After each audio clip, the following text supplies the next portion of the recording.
Yo, she wants to what? Why is that?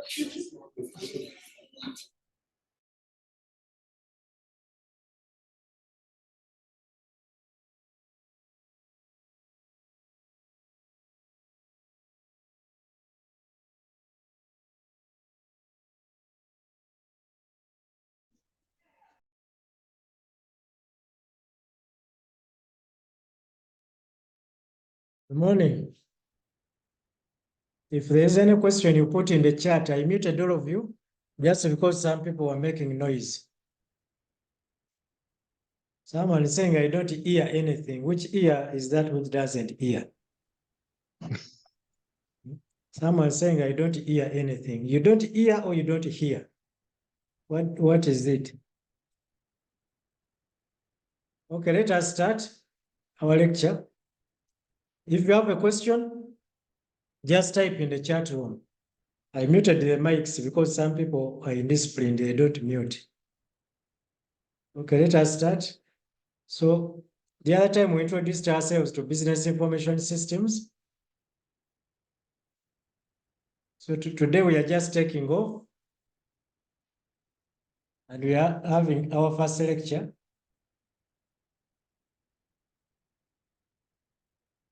First chapter.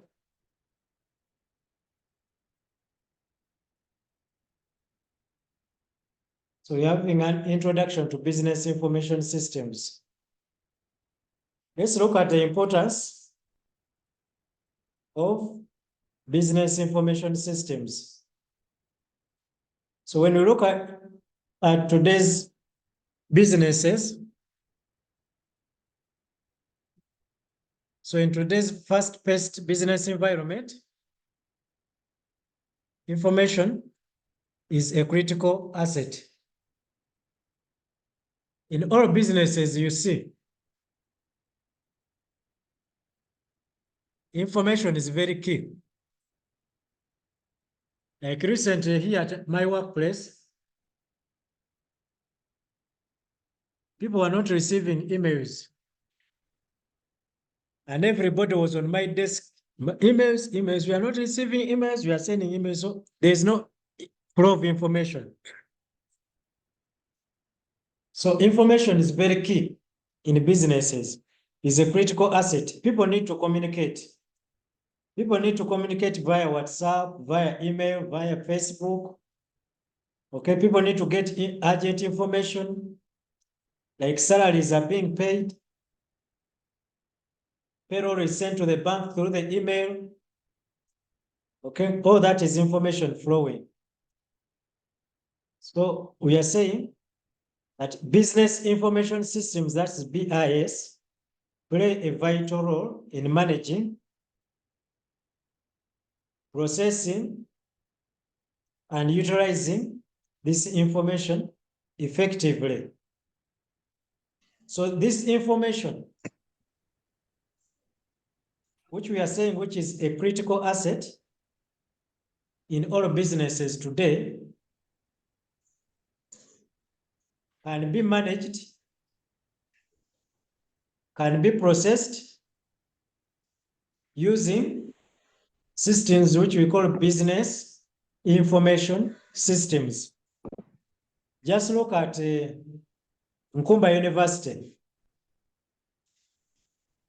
Many of you have not yet seen your marks on the student portal, but some have seen their marks on the student portal. So from the student portal, you can tell whether you passed a paper or you failed it. Many of you are running up and down to lecturers. I did the exam, but I don't see my marks. So it is the student portal which is telling you, which is giving you information that you don't have marks. Or it is the student portal which is giving you information that you have a retake in this paper. Again, the student portal can give you information like, this is how much tuition you are paid. This is your balance. All that information, you can get it from your student portal. We have online platform for the e-learning.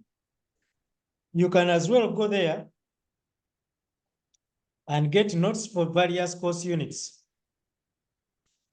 All that is information flowing using what we call a business information system. Now that student portal, the e-learning platform, is an information system. We shall look at different types of information systems. We have enterprise information systems. We have customer relationship information systems. We shall look at them. So all of these are categorized or grouped under what we call a business information system. Those of you go ahead to do the degree, you have that course unit. It's a full course unit. Here we are just introducing ourselves to it.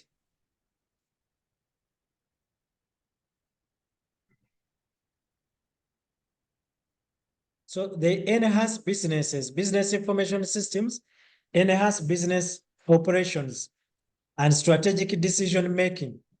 So mark those words. Enhancing business operations. I hope people are making notes. And strategic decision making. So managers in organizations can make decisions basing on an information system. I've just given you an example of the student portal. So when you go to the student portal, basing on the marks you find there, you can make a decision and you say to me, jubilate, I passed. Or at the same time, it can be that you got a retake. Someone is helping us to underline those words, which is very good. Just a minute, I need to attend to someone here.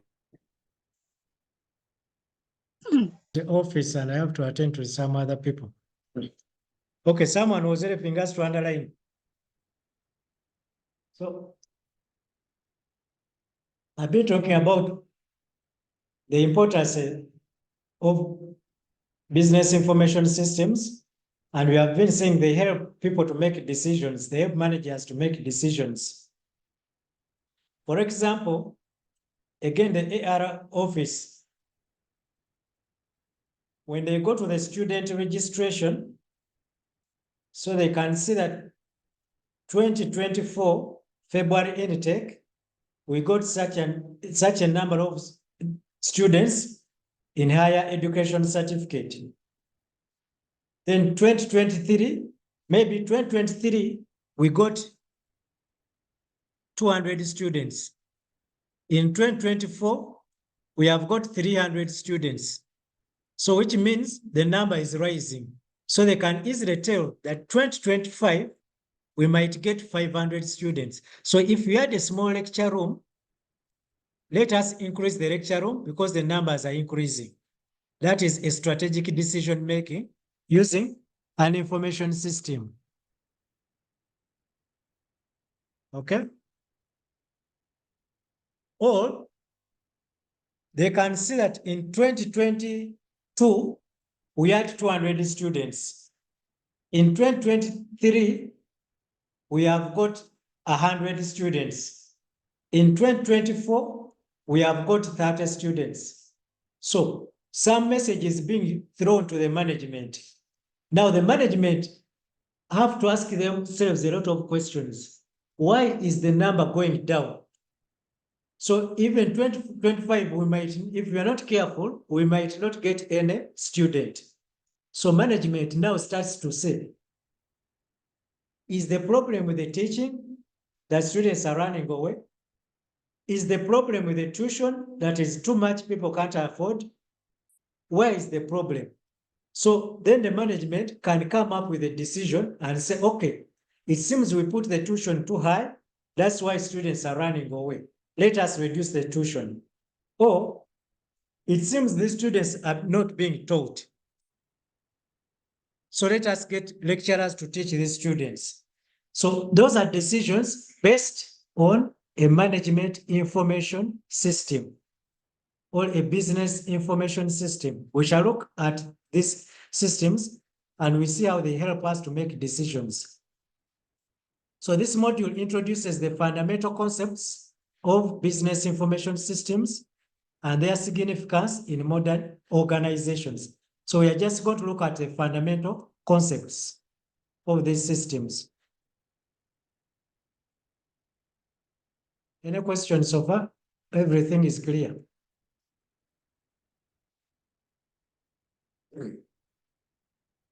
Okay, let's look at the key points. At any point, if you have a question, you put in the chat room, I will see it.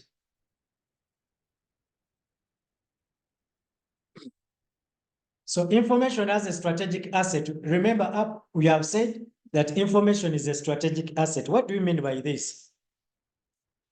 So you'll find these things in your exam. And don't say the man never taught them. It's good I'm recording everything. When you say never taught, I will bring out my recordings. And I say, what is this? You know, this is the theory course, and it is tougher than the computer skills, which was easy. The other one was practical, but this is theory. So you need to know these terms because you'll find them in the exam. I have told you for a hand. So information as a strategic asset, what does this mean? So we are saying in the digital age, data and information are key resources for gaining a competitive edge. So we are saying information is a strategic asset because information comes from data, and data is raw facts that we enter into the computer. That one we know. Now, when these raw facts are entered into the computer, they are being processed using the computing life cycle. So when they are processed, they come out as meaningful information. They come out as information that is going to give meaning to a user. For example, remember in Excel, we did graphs. Now you enter data. After getting this data, you can compute it with a formula, or you can turn it into a pie chart or a graph. And we say in Excel that some people, when they look at figures, they get sick. So people prefer visual basics, visuals like graphs, pie charts. So if a person looks at a graph, remember the example we have talked of the intake of students.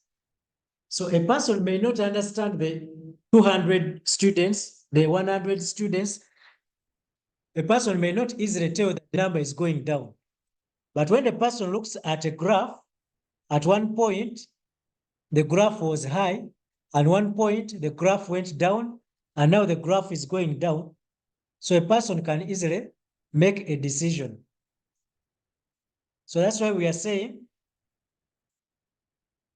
we are talking about information and data as strategic assets, but we need to convert them into an information system. So the role of BIS is to facilitate. Now look at those words in red.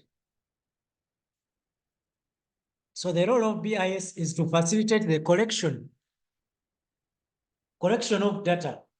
So the data which we enter into the system is being collected. So for example, in the voting environment, we need to collect data onto those papers, the ballot papers, the forms we fill at a polling station. That is collection of data. After collecting that data is being processed, but that is we enter into an Excel sheet and it is being processed.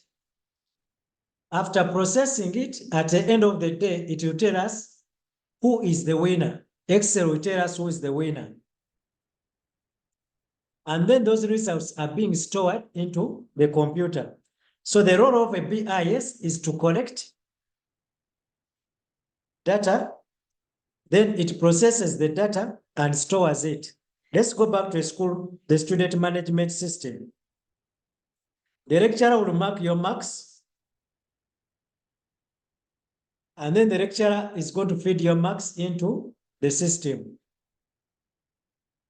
So according to your various marks, the system is going to process, and the system will tell us whether this student is capable of graduation or not, basing on the marks.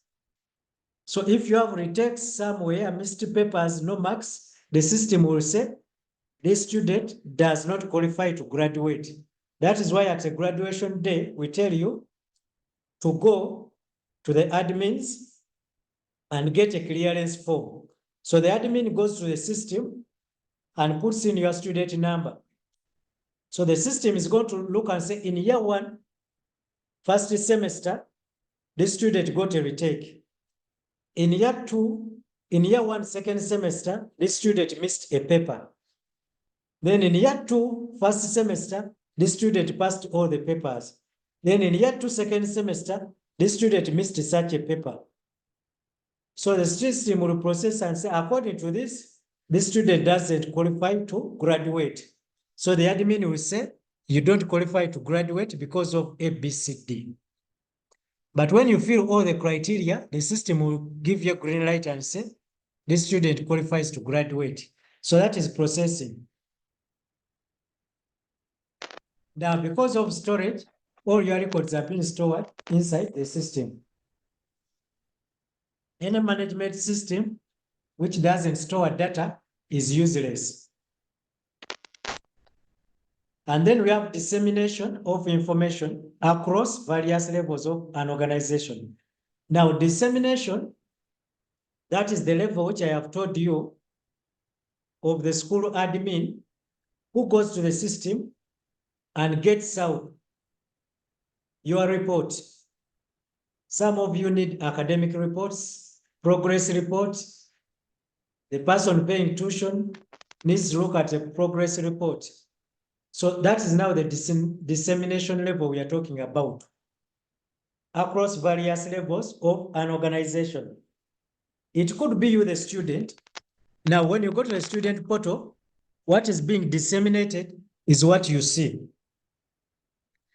When you go to the admin, what you, the student, you are seeing the admin is not what he sees. When you go to the dean of the school, he sees a different thing. When you go to the vice chancellor, also he has what he sees. When you go to accounts department, they also see what they see. So that is what we call dissemination of information across various levels of an organization. Another key important point is the supporting function. So BIS support various business functions such as marketing, finance, operations, and human resource. Again, when we go back to the university, we have the finance department where they control the tuition, paying salaries to lecturers, support staff, to management, and so on. So there is a system which they use, the finance department. They have a system which they use to manage the accounts of the university. And that system is called a management information system. There we remove the word B. B is business. It is in general terms. But now we are talking of a management information system. Just a minute, someone in the office needs me. Okay. Just give me 5 minutes. I sort out something. I'm coming back. You Okay, can, sir. You may go.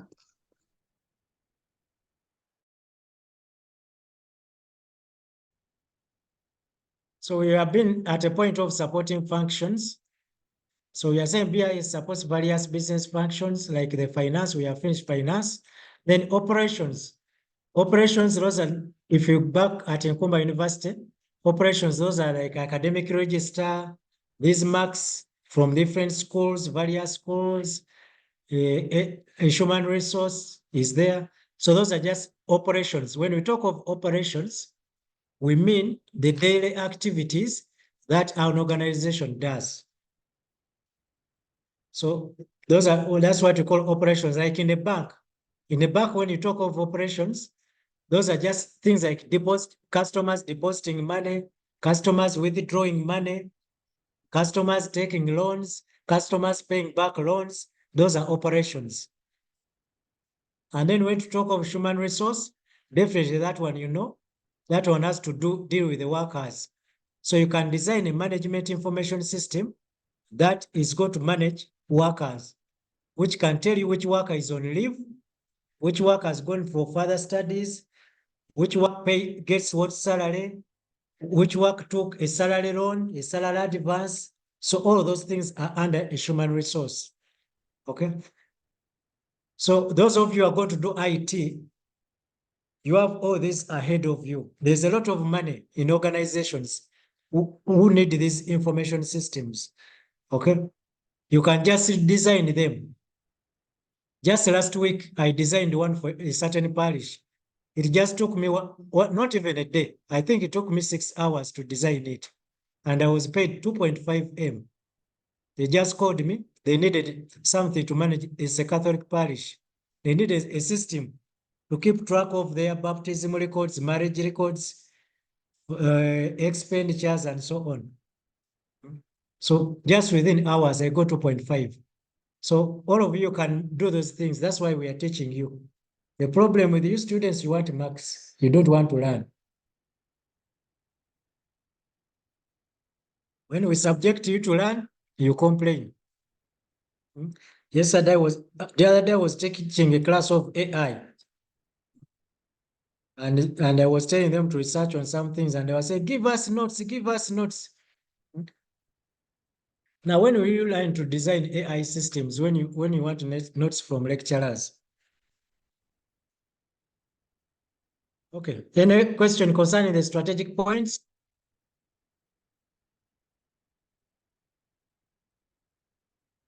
Okay, let's look at types of information systems.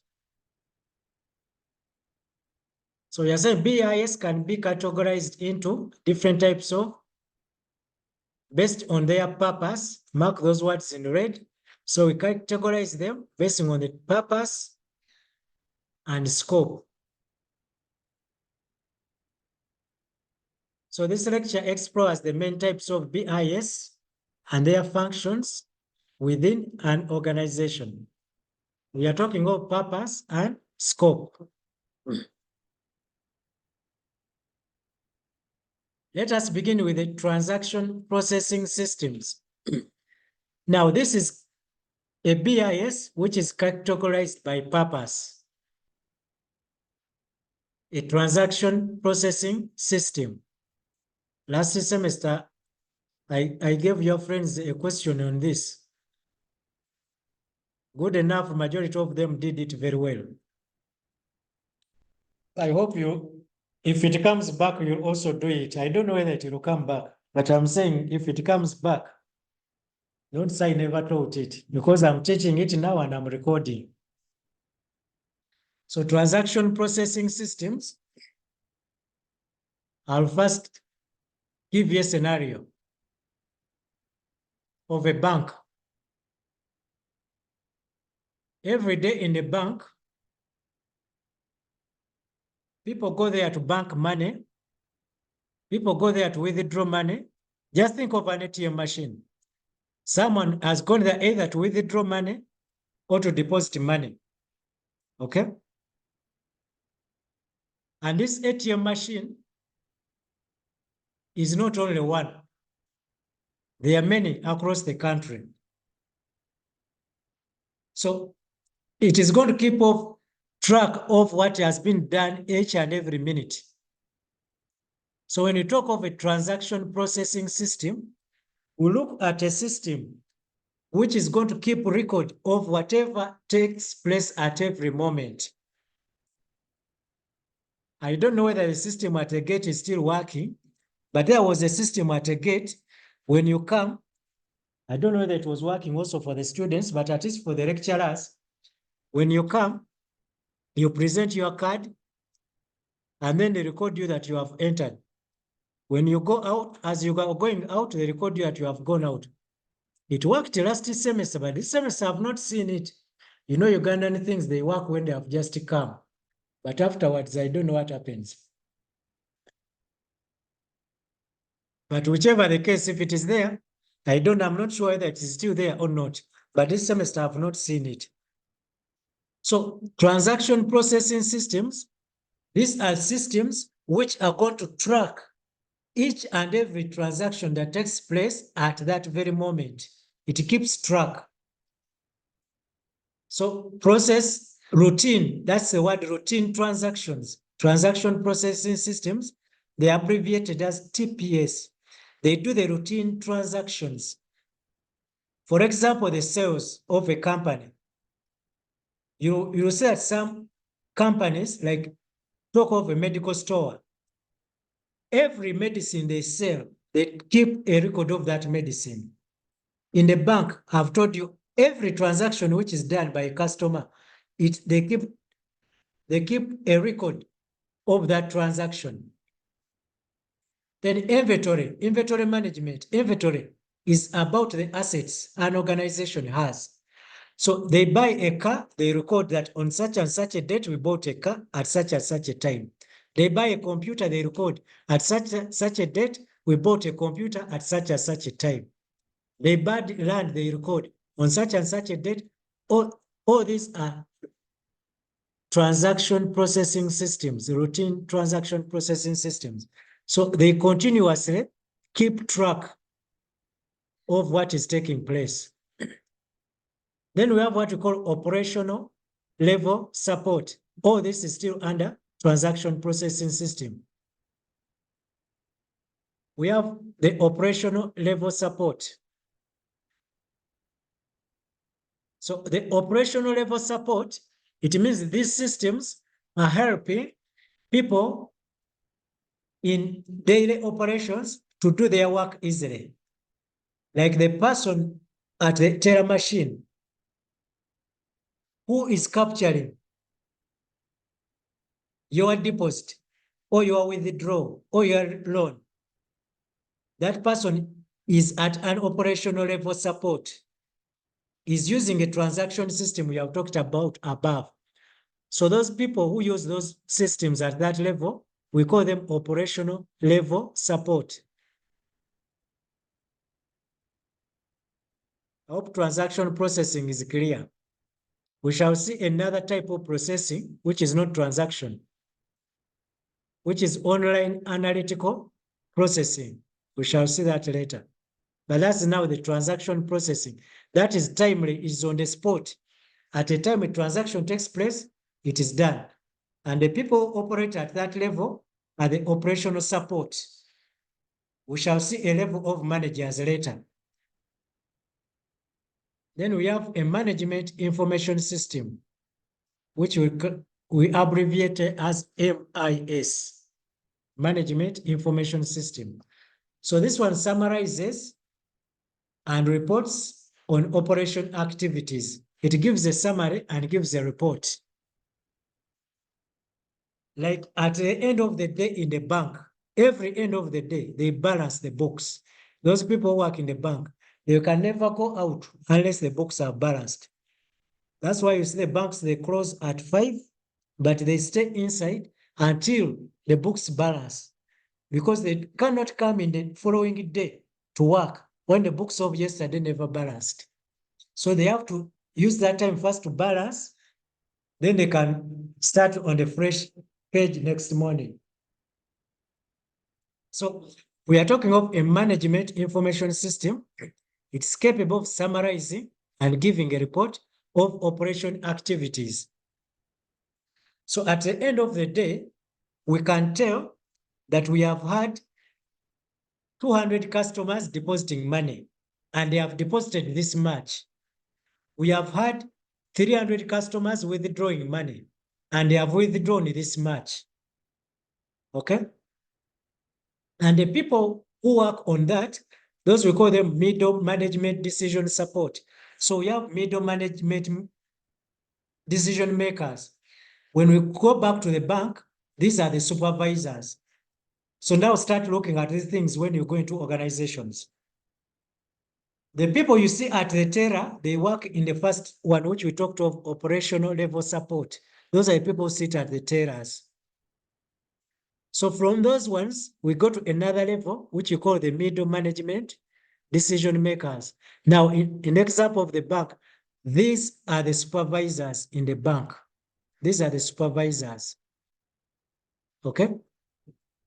If you come to Nkumba University, now, the middle support, these are the school admins there. These are the middle support, the school admins. The operational level support are the lecturers who put their marks, the students who go there to pick marks, the students who go there to record, maybe the finance people who put there that this one has paid, this one has not paid. But now the mid support are now the school admins who are going to determine who is who. Just a minute, I've got another interaction, sorry.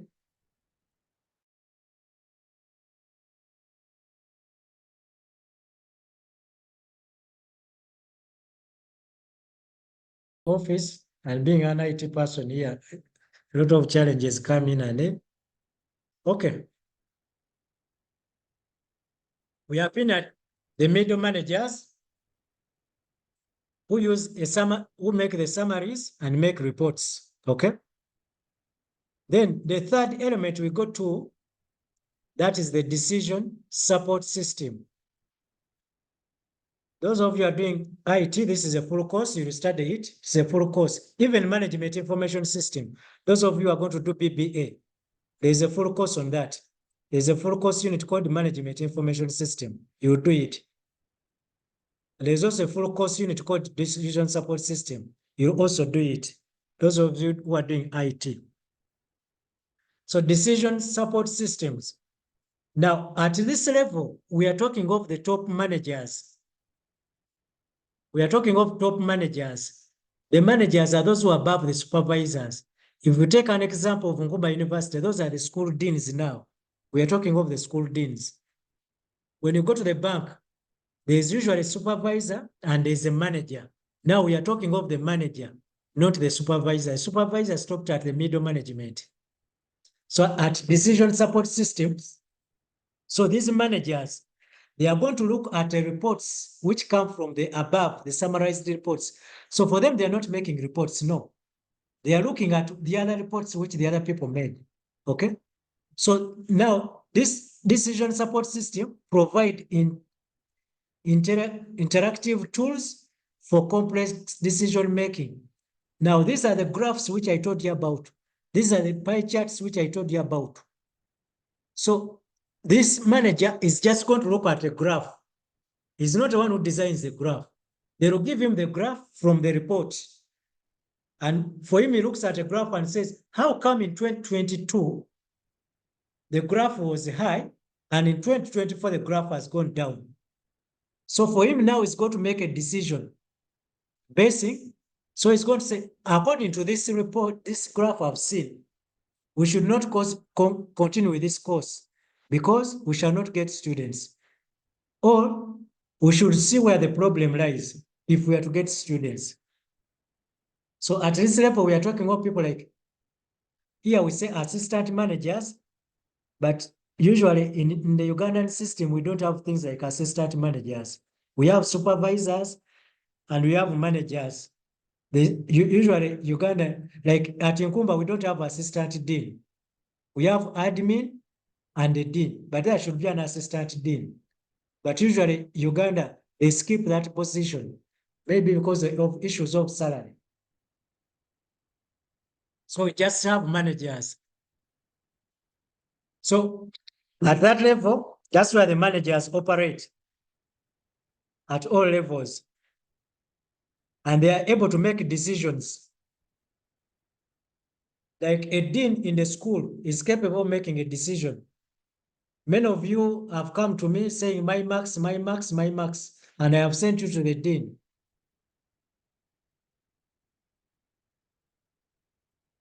Someone saying the way you guys are acting, I wish it's the way you ask lecturer questions. Also, I'm surprised people are not asking questions. Okay, someone says you are attentive. Okay, let's go with the attentiveness. Okay. Then we go to the third level, the executive support systems. Now, the executive support systems, this is the top officials. Now, the top management that manages Nkumba University, the top management that manages the bank. That's why the CEO in the bank sits, the CEO. Talk of Centenary Bank, that is now Mapera. Okay, now it's no longer about just these managers, no. After these managers make their decisions, they send them to the top. When the dean makes a decision in the school, he sends that one to the top management. That's why we have the chancellor, the vice chancellor, the board of directors for the university. That is the top management now. And these ones, we call them executive support systems. So these ones provide strategic information to top level executives. Okay, so they support long-term planning and strategic decision making.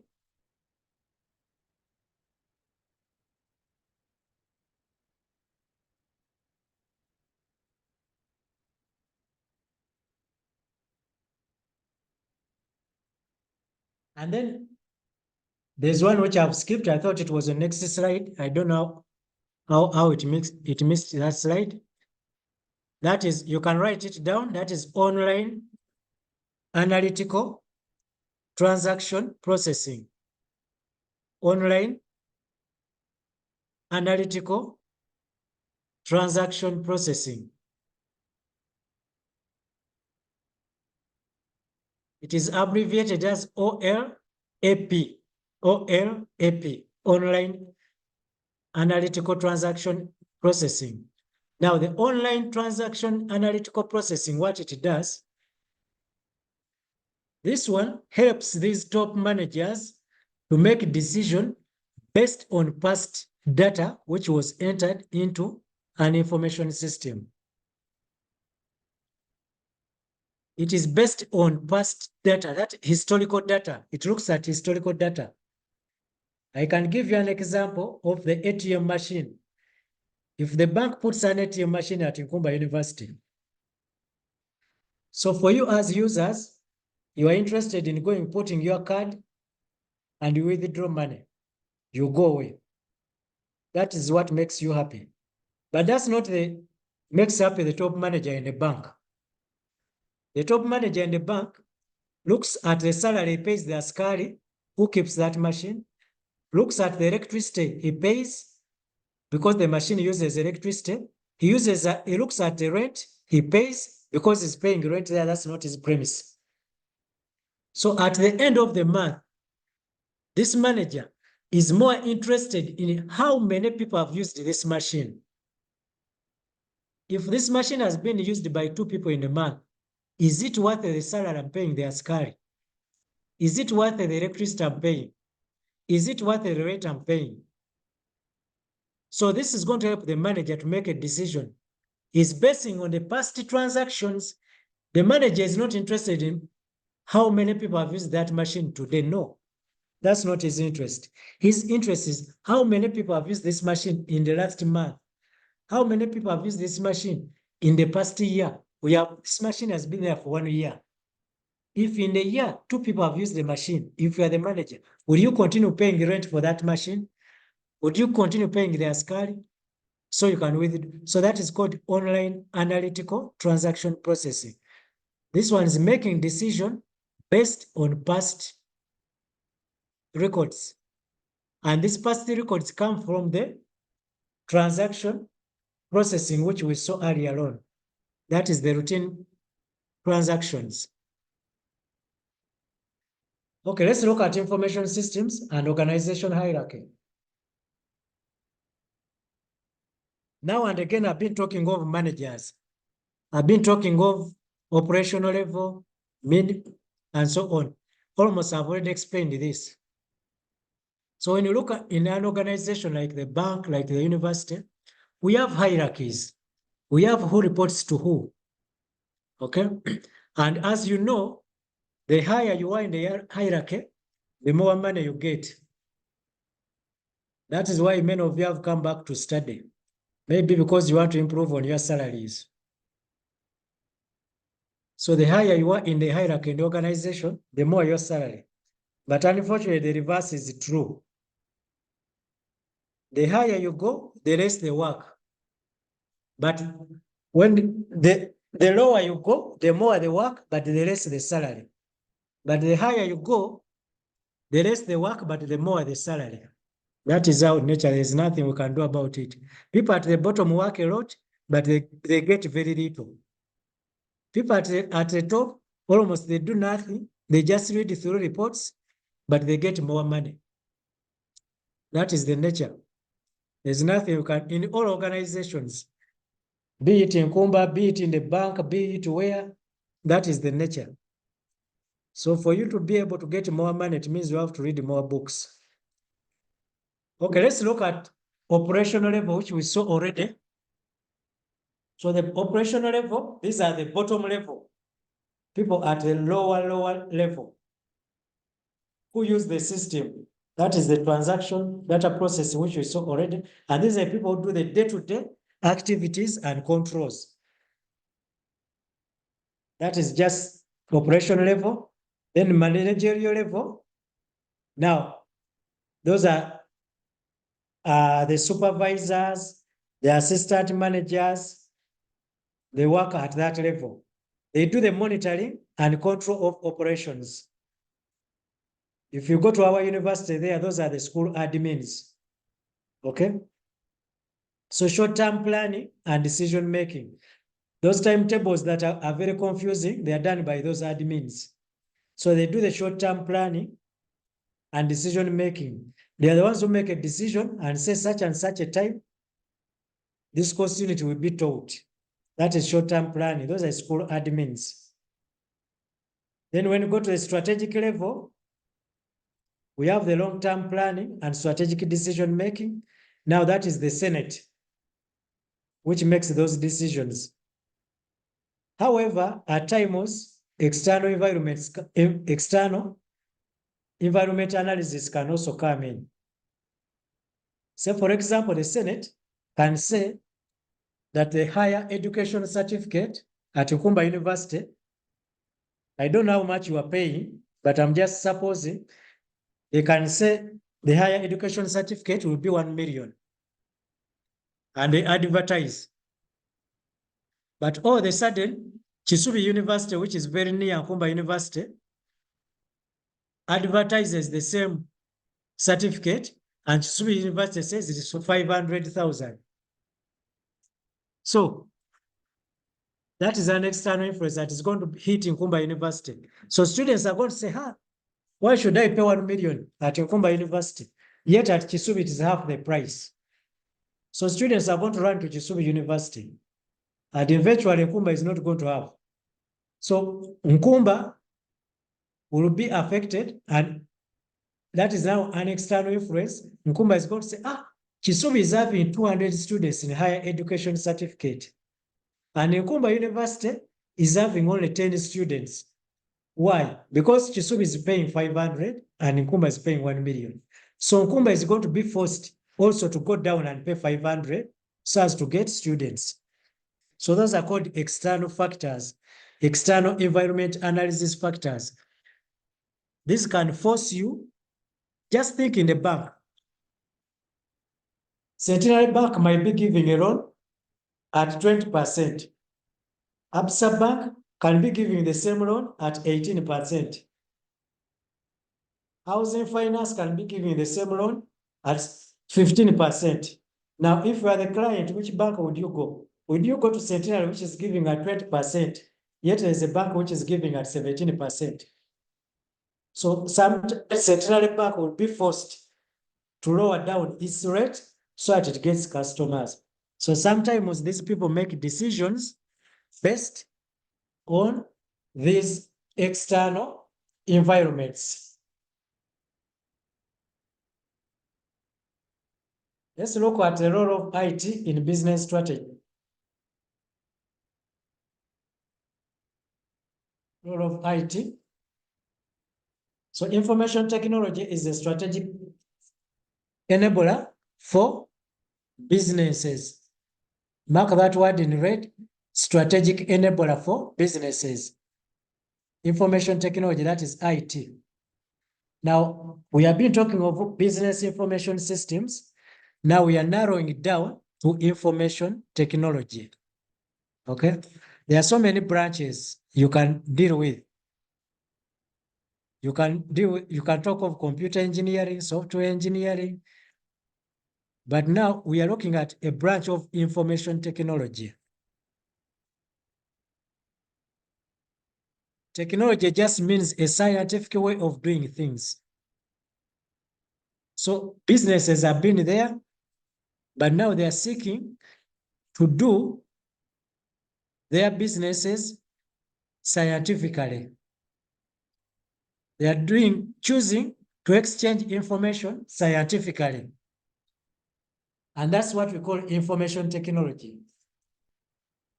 Nkumba University used to record marks for students, even before buying computers, they used to record marks. But they chose now to record these marks using computers. That is now information technology. The accounts department, if you go there, you see a lot of old box files. They used to record those files. But now we are saying, instead of writing those files, let us use technology. So that is information technology. We are saying it is a strategic enabler for businesses, impacting their operations, competitiveness, and growth. Just look now, I'm teaching online. Even if a student is in Gulu, or is in Sudan, or is in hospital sick, he can attend this lecture. Okay? So there's a competitive advantage there, that a student cannot miss a lecture at any point, whether he's sick, whether he has not got transport to come to university. Even the lecturer, if he's not capable of coming physically to the university, he can teach online. And maybe some students will come to Nkumba University because they can have lectures online. Just think of the distance students. A student may want to go to Chitsu University, but because they can't teach online, he will choose to come to Nkumba where they teach online and choose to be a distance student. So that is now a competitive advantage and helps in growth, because things are done on time and reports are given in time and decisions are made in time. So there an organization can easily grow. There's no relaxing. There's no, if I need a report, within 2 minutes, the system will give it. Instead of saying, I need a report, and some says, wait for 2 weeks, wait for a month. So let's look at how information technology is an enabler. 1, alignment with business goals. What does this mean? Alignment with business goals.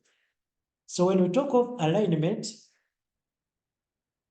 alignment comes from the word align, to be in line with something. Alignment means to be in line with something. When we look at the business goals of Nkumba University, it is teaching students. Other things can come in later. Football can come in later. Freshers ball can come in later. These other seminars and so on can come in later. But the major goal for Nkumba University is to teach students. So whatever management information system you are designing for Nkumba University should be in line with the major goal of Nkumba University of teaching students. So designing a system which is all going to help students to play very well football doesn't make sense because that's not the major goal.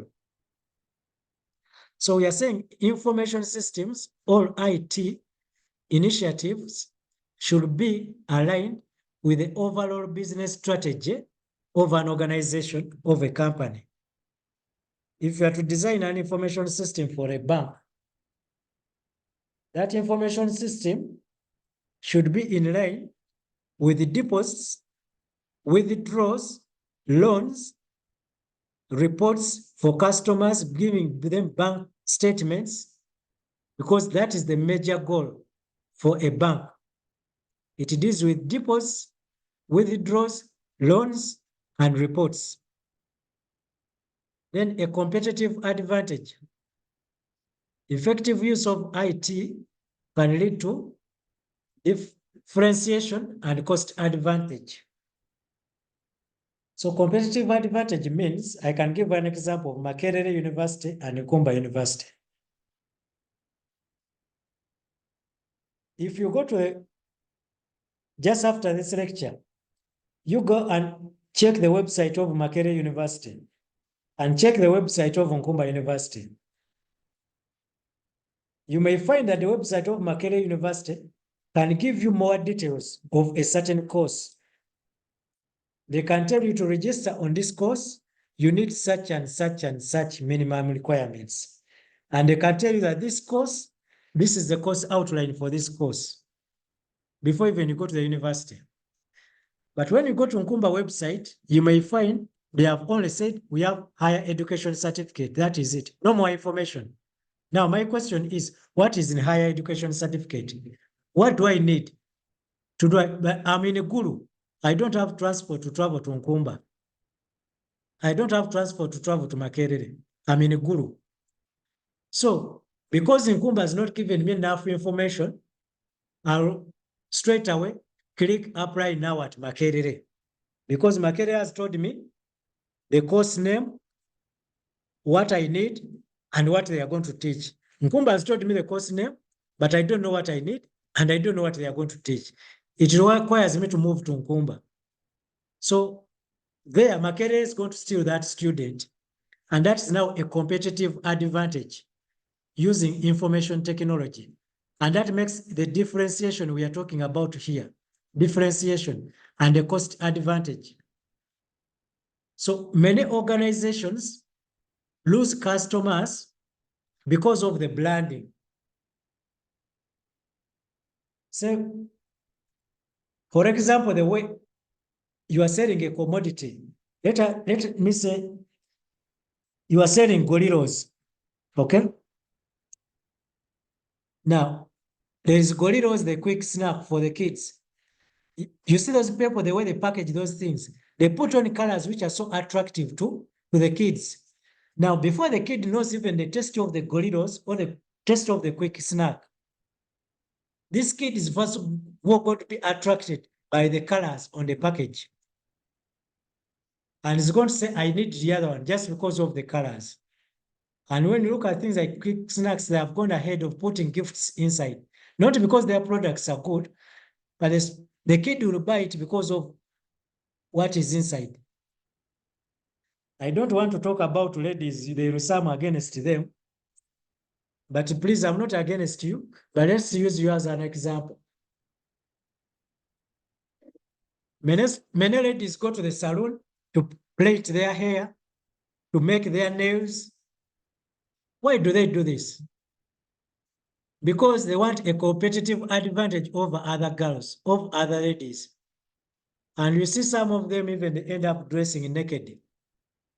I don't know whether dressing naked also makes a competitive advantage. I know some of you there, if you are to turn on your cameras, we shall be overwhelmed with what you are dressing. I don't know. So they do that to gain a competitive advantage over other girls, such that when the men look at me, they will not look at any other girl. That's why you see them making hair, making nails, putting on those short skirts.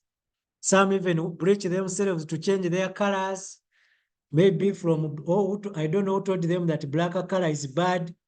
So they end up bleaching themselves to get another color. Some put on copper girl to hide the pimples. Ladies, I'm not against it, but this is reality. When you go to Facebook, you see different picture.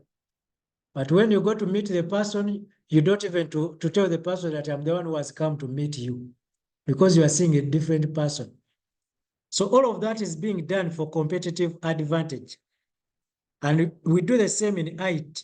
We say IT helps these organizations to change these organizations to get a competitive advantage, to make a difference between other companies which are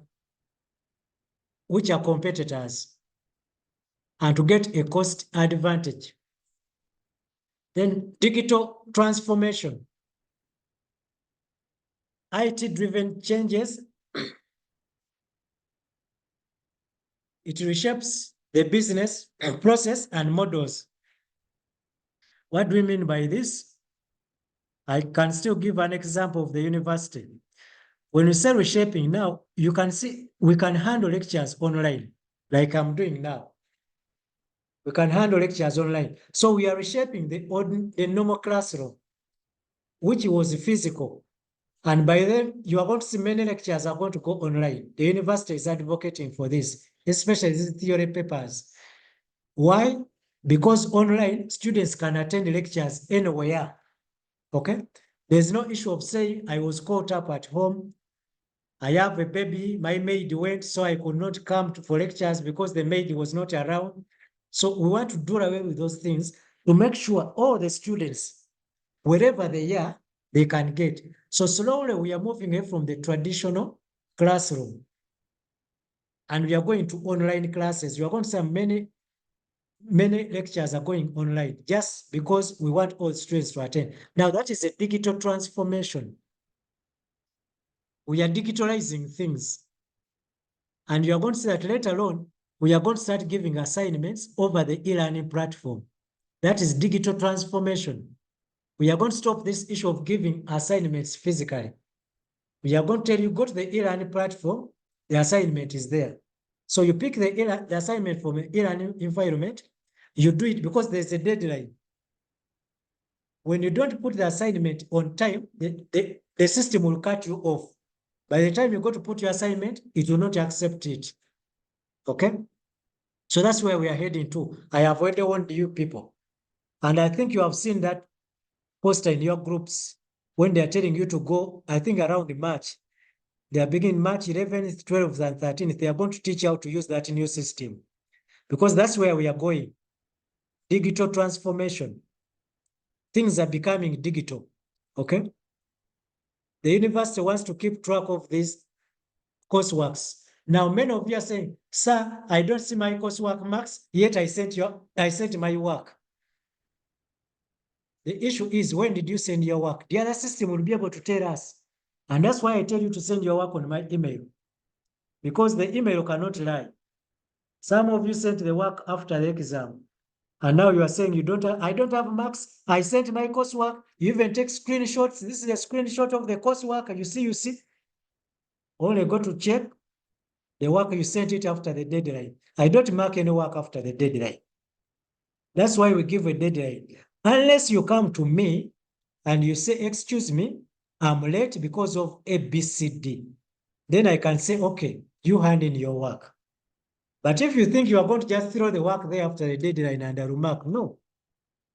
So that is digital transformation. So we are reshaping the way we are doing things. That is what it means. Then business IT synergy. Business IT synergy.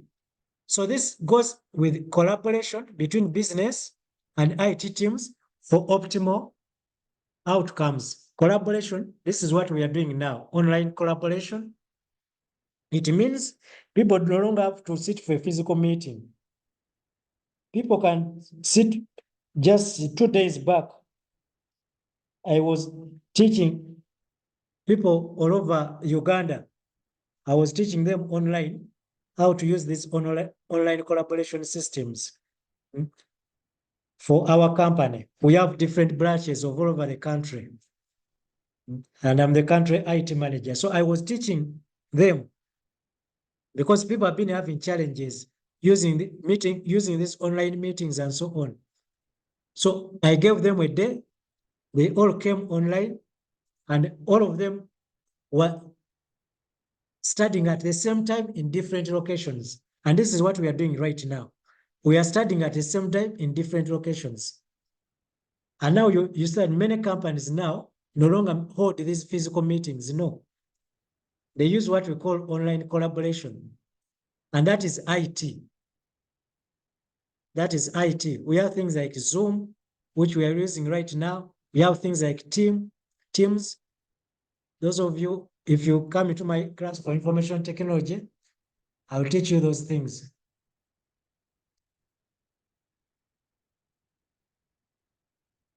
Now, someone is telling me he wants the meaning of synergy. So you want me to become an English teacher now?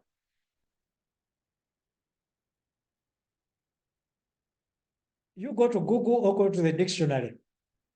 It is there. I'm not going to become an English teacher now. Okay. I want to conclude this lecture with a group act. I'm giving a group activity.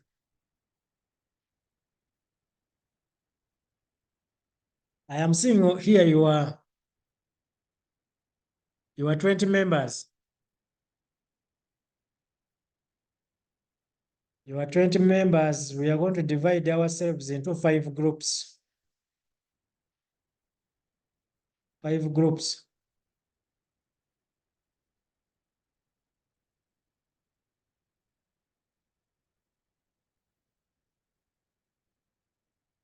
So we are going to distribute ourselves into 5 groups. And each group is going to do those 2 questions.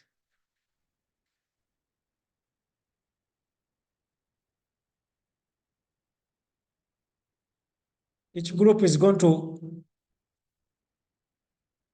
do those 2 questions. Discuss how Nkumba University has effectively used IT to gain a competitive advantage and support for its business strategy. Show how IT integration has impacted the university's operation and marketing position. That is question 1. Question 2 says, research and write a short paper on a case study where a company's strategic use of IT significantly influenced its business success. Discuss the specific IT initiatives undertaken, their alignment with business strategy, and the outcomes achieved. Today is 1st of March.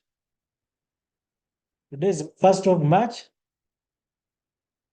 Let us say that work should be, deadline is, can we give it 2 weeks?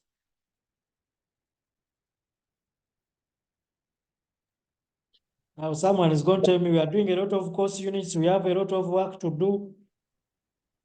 Now you are doing 6 course units, but I teach 9 course units. And I have my office work as well. So I don't know who is more busy than the other. I know people are going to say, you see, we have a lot of course units and blah, blah, blah. So the deadline is 15th March. The class coordinator, you are going to divide your friends into 4 groups of 5. I see you are 20.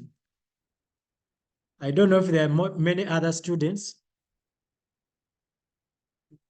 but I see you are 20 online. So let us divide ourselves into groups of 5. If there are more than 20, then make more groups, but I don't need any group which is more than 5 people.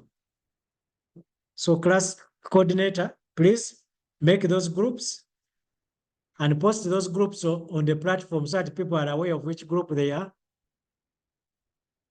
Then each group is going to do those 2 questions. Deadline is 15th March.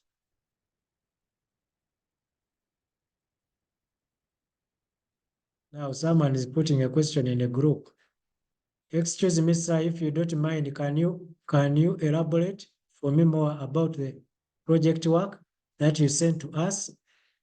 Thank you, sir. Okay. And someone say you asked to know synergy. Well, the word synergy means okay. That one is explaining synergy. That is okay.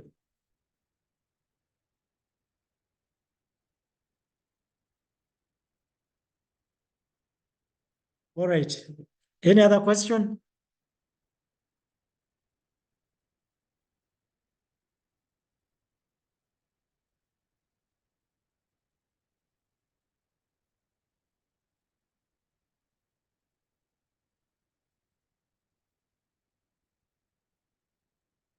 Another is just thanking me. Okay, if there's no question, I have recorded this lecture and I'll post it in the group. Okay. I'm going to send this handout in the group as well. I'm going to send it in a group for those who want to revise it. Okay. I wish you a nice weekend. We can meet next Friday. We can meet next Friday for the same course. In case I'll be physical, I'll let you know. But in case, again, it is online, I'll still let you know. Okay? So we can end there. You can do you can go and do other things. If you are physical, you can use this time to form the groups. I wish you a good day. Likewise.